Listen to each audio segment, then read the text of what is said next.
8 Nigerian states take $500 million World Bank livestock loan. Federal Ministry of Agriculture and Rural Development commences emergency training of climate-resilient practices in yam production in KOGI State. UK Prime Minister RISHI SUNAK admits disappointing first electoral test outcome.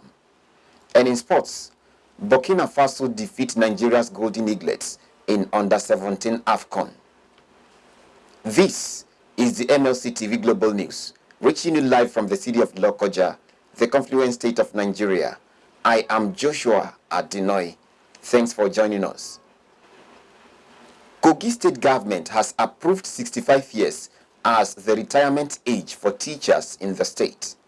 The approval came after the State House of Assembly passed the retirement age of teachers in KOGI State and Related Matters Bill 2022. Speaker of the State House of Assembly, Matthew Kolawole, stated that as a result of the bill's passage, teachers in the state would be eligible to retire at 65 or 40 years of pensionable service, whichever comes first. Additional bills, appearing to be part of the 7th Assembly's cleanup efforts, were passed by the lawmakers. Among the bills that were taken into consideration clause by clause include a bill for a law to establish the KOGI State Road Fund Management and Administration Board and other matters connected therewith, 2022, as well as a bill for a law to amend the KOGI State Utility Infrastructure Management and Compliance Agency and other matters connected therewith, 2018.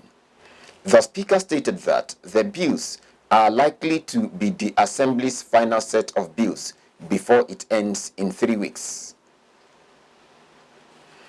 The Federal Ministry of Agriculture and Rural Development has commenced her 2 days emergency training of climate-resilient practices in yam production in the North Central, Northwest, and Northeast regions of the country. The program, which has Isobaric Energy Limited as consultant, is to enlighten farmers who are into the cultivation of yam to prepare them for climate change and prevent loss of goods and farmlands.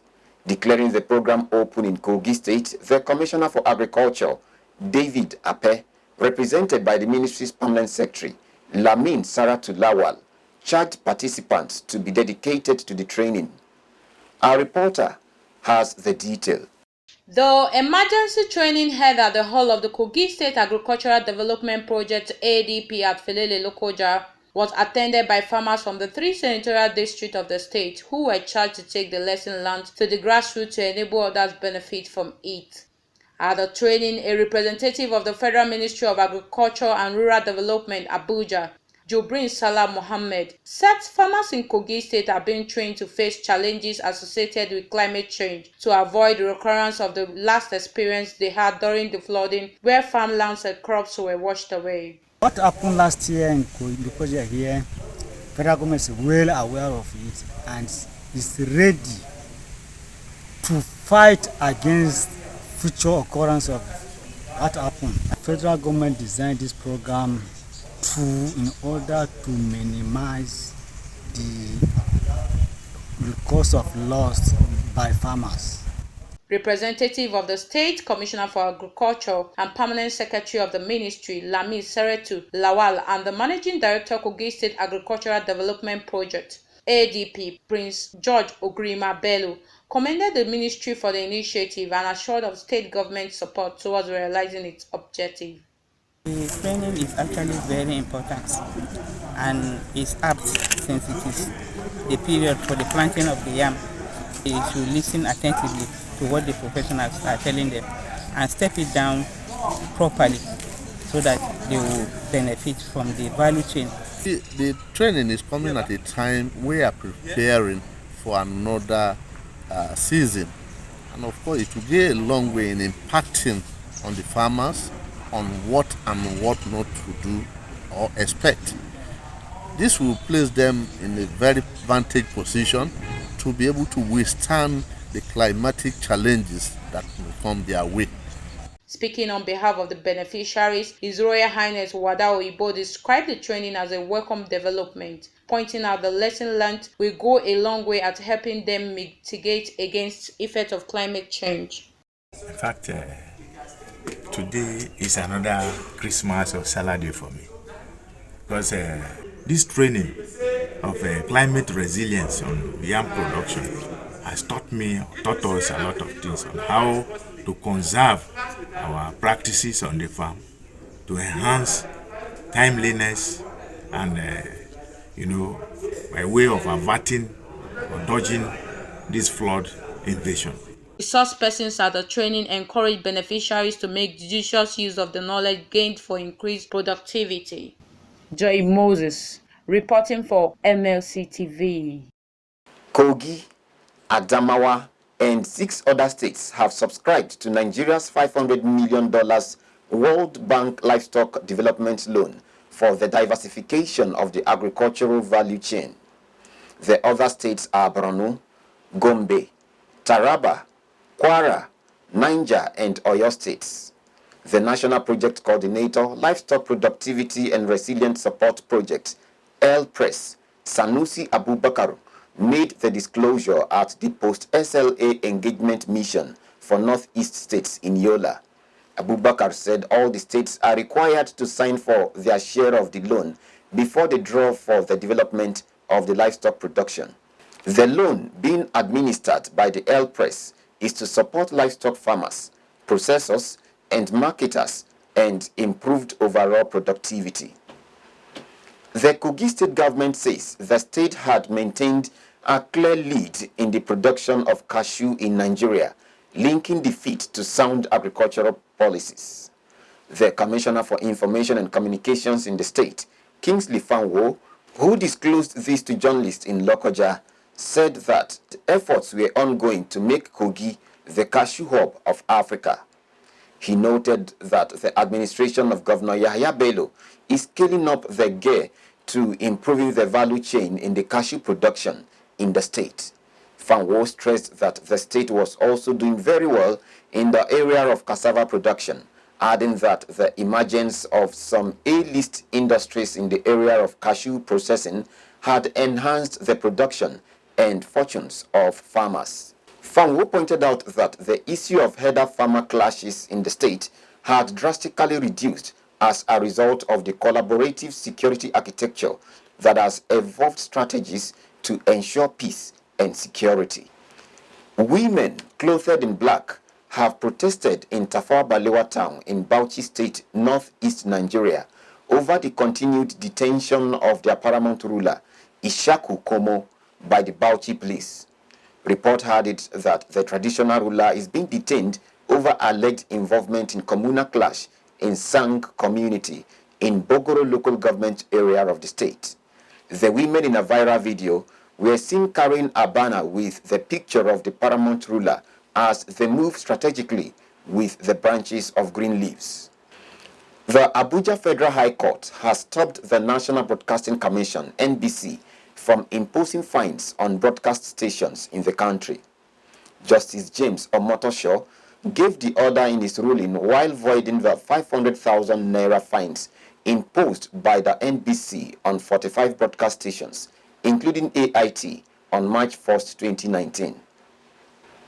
The trial judge, while delivering the ruling in a suit filed by a group, the Incorporated Trustees of Media Rights Agenda, held that the NBC is not a court of law and lacked the power to impose sanctions as punishment on alleged airing broadcast stations.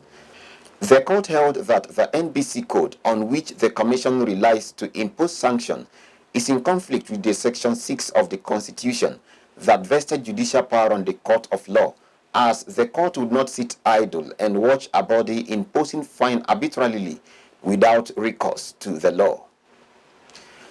We go on a short break. We'll be right back.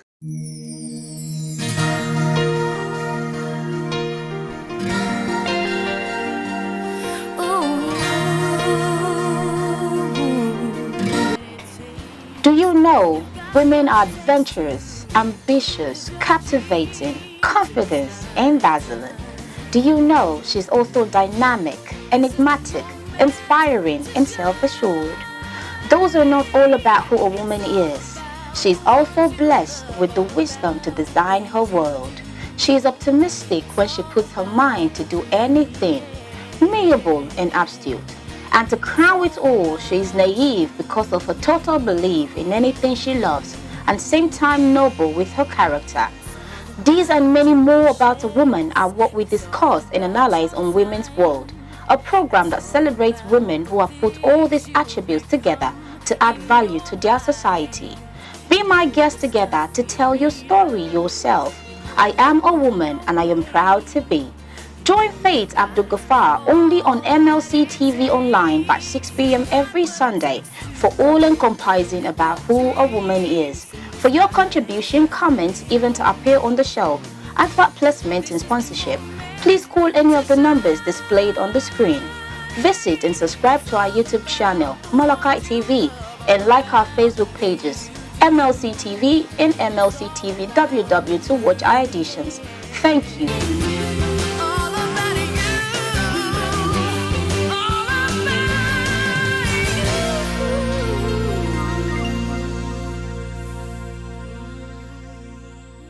Welcome back. And on politics, the All Progressives Congress, APC, in Osun State has called on the state governor, Ademola Adeleke, to walk the talk, as it is such posture that would justify the sincerity of his promises. The Osun APC also hinted that the pledge of Adeleke to be fair to all is commendable if it is backed up with the sincerity of purpose. The party gave the advice in a statement by its acting chairman, Tajuddin Lawal, following the assurance by the Osun State Governor Ademola Adeleke after the reaffirmation of his governorship mandate by the Supreme Court. Governor Adeleke had, in a visit to both the Ataoja of Oshogbo, Oba Jimo Olanipekun, and Timi of Ede, Oba Munurudin Adeshola Lawal, assured that he would be fair to all, irrespective of their political leaning in the state. Adeleke also stated during the visit that he had forgiven all his political adversaries and he would be fair to all during his tenure. On the foreign scene, in case filed against them under the Anti-Terrorist Act across the province for carrying out attacks on the Corps Commander House in Lahore, public and private buildings, the Punjab police have arrested 540 more leaders and members of the Imran Khan-led Pakistan Tehreek-e-Insaf PTI members. Since May 9th, the Punjab police have filed 205 cases against party officials and employees across the province. There was a brief fracas between police officers and PTI employees as the police raided the PTI office on Jail Road to arrest party members listed as suspects in instance reported to several police stations. The party members reportedly threw stones at the police but retreated when more officers were requested to assist. British Prime Minister Rishi Sunak has admitted it was a disappointing run for the governing Conservative Party, with the opposition Labour and Liberal Democrat parties making significant gains in the local elections. Voters went to the poll to elect local representatives in 230 of England's 317 councils in what marked Sunak's first electoral test at the ballot box since he took charge at 10 Downing Street in October 2022. Even as the result continues to be counted, Labour gained control of some of its top target councils, including Medway in southeast England, which has been under Tory control for 20 years. Pollsters have forecast that a loss of fewer than 1,000 seats for the governing Tories would be seen as a good result for Sunak, given that the government usually faces a drubbing in local polls close to a general election, which is expected towards the second half of next year. Let's join Jonah Malik for the sports update.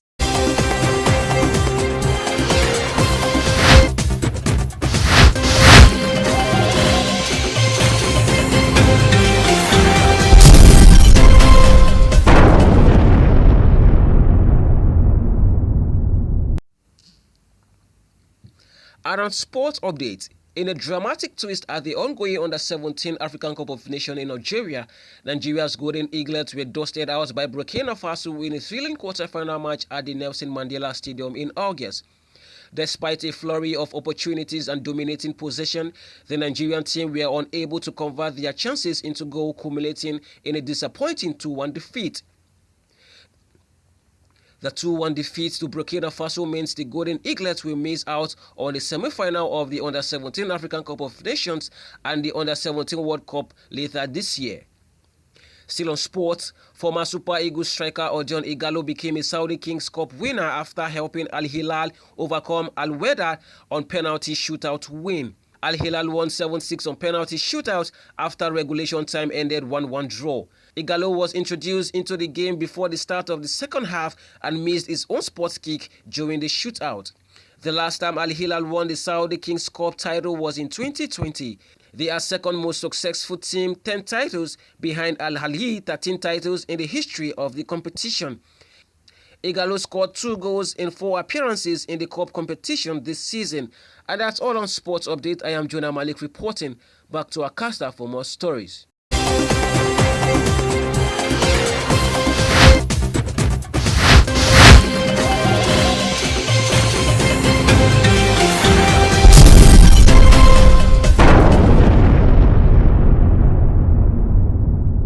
Thank you, Jonah. Joy Dada has the latest entertainment news.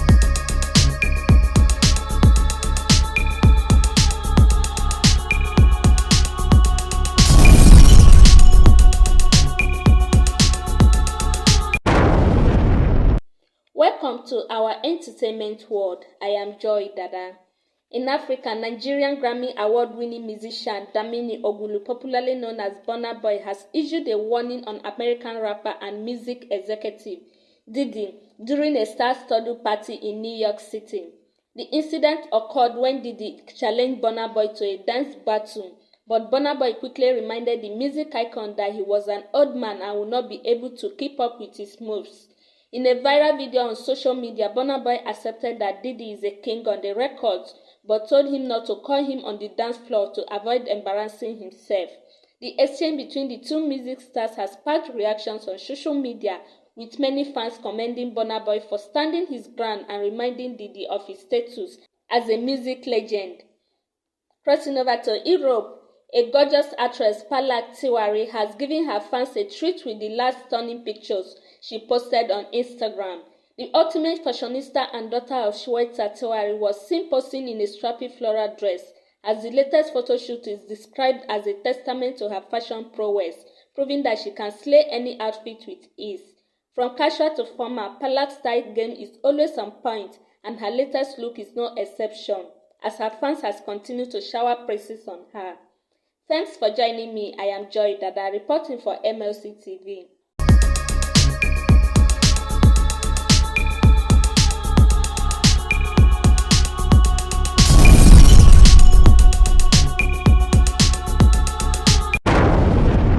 Thanks for the update, Joy. That is the size of our package for today. If you like what we are doing, do support us by subscribing to our YouTube channel, Malachite TV. Like and follow our Facebook page, MLC TV and MLC TV 2. Instagram, MLC TV 2021. Twitter, MLC TV 1. For your event coverage, appearance on any of our programs, contributions, comment, advert placement or sponsorship, please call or send SMS to any of our numbers displayed on your screen. Join Malachite TV online on weekends to watch our various programs. Saturday 7 p.m. Political Arena, Sunday 6 p.m. Women's World, and Monday 9 a.m. The Opinion. It's Malachite TV, reaching everywhere, informing everyone. Please continue to be a brother's keeper to build a happier and better society together. I am Joshua Adenoi. Thanks for watching.